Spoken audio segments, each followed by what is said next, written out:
many different professionals have you turned to in the past? Maybe there was an osteopath, a chiropractor, maybe there was a saddle fitter, a massage therapist, a physiotherapist. There are so many different professionals that we can call upon when it comes to our horses.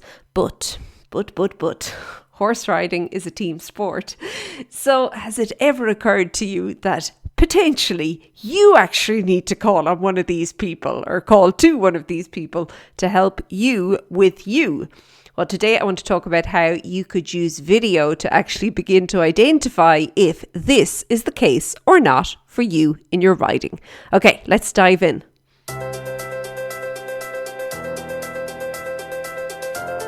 Hey there, and welcome to the Daily Strides podcast. My name is Lorna Leeson. I'm an equestrian trainer and coach, and I work with riders from all over the world, mostly who don't know what to do each ride, and I help them to get a little clarity around what they can do in the saddle to better both their riding and their horse's training. Now, today I want to talk about something that many riders have a tendency to bury their head in the sand about, and that is regarding their own body and how if you're not right, okay, if you're not straightened out, okay, you're going to pass on all these issues to your horse. And it often it might irritate me, but it sometimes amazes me how riders do not see the correlation between themselves and their own potential body work issues and how that is playing out in the saddle with their horse. So what I would love for you to do this week as you're listening to this is that to get the video out, get the Pivo out, whatever it is you're going to use, okay? Take a couple of quick videos of yourself riding, and then you're going to begin looking for a few different indicators that maybe will show up and that you can then take action on over the coming week or two, and how that is going to play out for you and your horse in your riding. Now, as horse riders and equestrians, we talk a lot about symmetry. And when we're working with horses, we're all the time looking for symmetry. We're looking that, things are the same on both sides. Like if he can do it to the right, he can do it to the left, okay? Things like that, the basics, hey? But we often don't ask this question about ourselves. We don't look for the crookedness in ourselves, okay? We don't realize that if we are collapsing or compensating or any of the other things that we could be doing in the saddle, that this has a massive impact on our horse. And yet we'll continue to bring out the professionals. And I'm not saying your horse does not need professionals. Your horse does, okay? It's important. It's an important part of the puzzle. However, if only one of the team members is being worked on by above said professionals, yeah, you could see how that would have a direct impact on the whole performance as a whole, okay?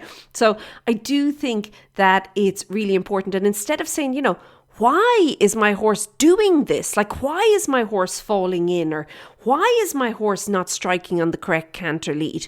They're two of the big ones I see, okay? Why is my horse not bending or not able to flex properly? What's going on here? Instead of asking that, you would do yourself a greater service and your horse by asking, is it possible that there's something I may or may not be doing that is contributing to this, that is actually making this more difficult? It's making it harder for my horse.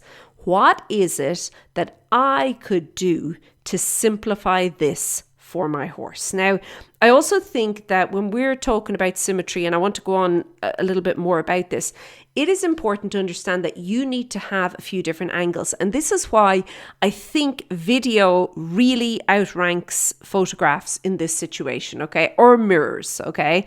I think video is the best way to get all the angles, or at least a lot more angles, that you can actually make a really clear decision on, okay? That you can see things like in black and white. And again, I always say this when it comes to video. This is nothing to do with judging yourself and making yourself feel bad. This is all about being able to really pick and pinpoint different things that are potentially going on for you and your horse that you can make positive changes around, okay? That you can say, hold on, there's definitely something there. Maybe I could see somebody about that, a professional, okay? All the professionals, all the ones your horse has, you have as well, okay? Maybe I could see somebody about that and maybe we could look at that. Like if you're noticing that, hold on, every saddle I get into, somebody says to me that the stirrups are even and I don't think they're even. I always have to put a stirrup up or a stirrup down. Okay. The common denominator here is you, okay? If you notice that constantly one of your stirrup leathers is being a little bit more stretched than another, that happens a lot. And so many riders will just continue to swap the leathers. Every time they clean the saddle, they'll swap the leathers. Rather ask the question, why? Why am I stretching the one leather a little bit more? And don't come to me with the thing, well, it's because I mount up on one side. Yeah, no, okay? I think we need to go a little bit deeper into that whole thing. If you're noticing that the saddle slips to one side a lot, if you notice that in the videos, hold on, my right foot always looks lower than my left foot. What is going on there? Like those stirrups are the same length. I know they're the same length because when I mount up or just before I mount up, I like stand my horse square. I stand in front of him. I look at them. They're the same length. And yet when I'm riding, not so much, hey? There's an issue there. They are all really, really clear indicators something's going on. Now, you could also then look to your shoulders. If one shoulder is dropping, if one hand is dropping. I used to be terrible in my left hand. I still have an issue with this. It's something I have to look after. And what started off as an injury became a habit. And even though the injury was then worked on and seen to, okay, by the professionals, yet the habit was there, hey? It was formed. And it's something to this day I have to look out for. So it is something that all of these things are things that you can really and truly dig deep into when you video. And this is why I think that video is better than photographs. Video will give you more feedback than just a mirror. You know, when you're on the horse, when you're moving with the horse, okay, it can be challenging to pick out those little nuances. But when you're sitting down, nice and still, and you're watching the video, you get to see everything. And again, you could just use your phone to video you. You could ask somebody to video you. You could get a pivo and video yourself with the pivo, okay? Whatever it is that you want to do, I think that this will be well worth your time. Now, the other thing that I would check on if I was looking, and you can see I do this a lot, but if I was looking back on a video, I would also consider the saddle fit, because as riders, we are very aware of how the saddle has to fit the horse, okay? And we will spend hours, we will obsess. Like, we'll spend so much time obsessing about getting the right saddle for the horse. I have been on so many lessons, in person and virtual, where I can immediately see that, well, the saddle might fit the horse, but the saddle does not fit the rider. And this can be heartbreaking for a lot of riders because they've actually invested so much time and effort and money into getting this saddle that fits the horse, and meanwhile it doesn't fit them at all. I think it's really important to understand that it has to fit both of you. There has to be this meeting, okay, that it's serving both of you well. If your saddle's not fitting you right, like if the stirrup bars are in the wrong place, or if let's say the saddle flap is too long or too short, or maybe the seat of the saddle is maybe unbalanced. It's not a balanced saddle. Oh, I see so many of those, but not a balanced saddle. Maybe the waist of the saddle or the twist of the saddle is too narrow, too wide, whatever, okay? All of these things are really important to factor in to you and your body and how you're made, and then to put that with the horse, okay? Now, I'm not saying one has to be sacrificed over the other, okay? It's no good having a saddle that you feel great in and meanwhile your horse is like crippled in, and vice versa, okay? We need to make it fit both of you, but you will begin to pick things like that up from a video, okay? And as I said, I've worked with so many riders. I've worked with riders in both ways where I'll often joke, and it's just such a regular thing now. Like just last week, I was on a lesson with a rider virtually, and we were talking about her leg and the fact that her leg was just swinging along and she was having very little control over it. And then she thought, hold on, I've actually had an injury to that leg. And kind of it all became clear, and how this injury was something that she had just brushed over. Actually, something a little bit deeper was going on there. So I do think it's so important. And of course, when I'm working with riders in person, I'm constantly like, I should have like a referral fee at this point, because I'm all the time sending people to different professionals to be looked at. Okay. But I do think it's really important. Now, the biggest resistance you might find coming up for you as I'm saying all this is that you don't like looking at yourself riding. Okay. And you're fine when you're looking at your horse, when you're nitpicking your horse, you're like, that's okay. But as soon as you're like beginning to get a little bit picky with yourself, you're like, jeepers tonight. No, I can't be doing that. Riding is a team sport. You are 50% of the team, whether you like it or not.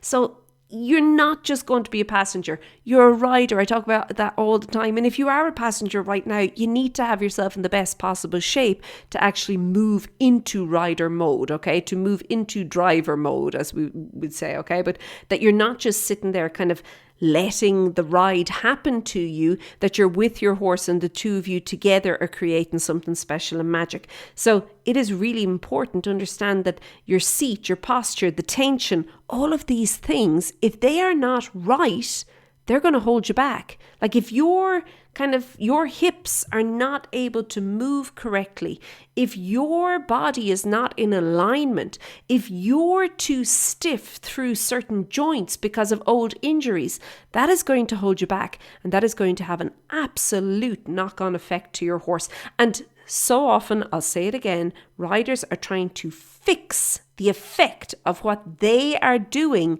on their horse. They spend all of their time trying to fix the horse, but you can't, because it's coming from you. It has to be looked at from the source, okay, from the root of the problem.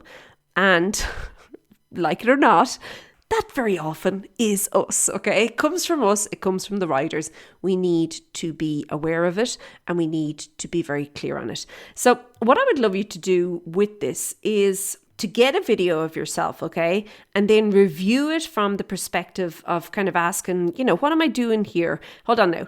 Where or how am I distributing my weight right now? Like, what was the thought process there? Very often you'll find there's no thought process. This is what your body is just doing in order to compensate and to stay on, okay? Like, oh, look at my one leg. My one leg's doing that thing and my other leg's doing the other thing. What's going on there? It could be, hold on, look, I'm totally blocking there with my lower back. Like, I can't move with my seat. Look at this. I'm blocking the whole show. No wonder the energy's not flowing. I am sitting there like a great big handbrake on it all, okay? When we see that, we get to begin to, first of all, notice it, bring awareness to it, and then to seek out the right professional for the job to actually get you straightened out, back into alignment and working with your horse again, okay? Chiropractors, osteopaths, people who do massage, craniosacral therapy, all of the things, they are not just for horses. They are very much for the whole team. So here you go. This is my little public service announcement for you for this week. Go out there, figure out what's going on, and then book yourself into somebody to help get you straightened out quick. Okay, I am going to leave it at that. If you want more information on how to actually video yourself, you can pop on over to stridesforsuccess.com/video. There's a free resource there. And if you would like my eyes on you, make sure that you check out the Restart and Reschool. It's the Q3 coaching program that I have coming up. I do this each quarter. It's private coaching for the 13 weeks of Q3. If you're interested in it, you can find all the details in the show notes and also at stridesforsuccess.com/or, the letter or, as in or for restart. I know in different parts of the world they say that letter differently. I'm Irish, that's how I say it, but it's the letter or. Okay, I am going to leave it at that. I hope that you have a super day. Keep well, and I'll chat to you soon. Be good. Bye.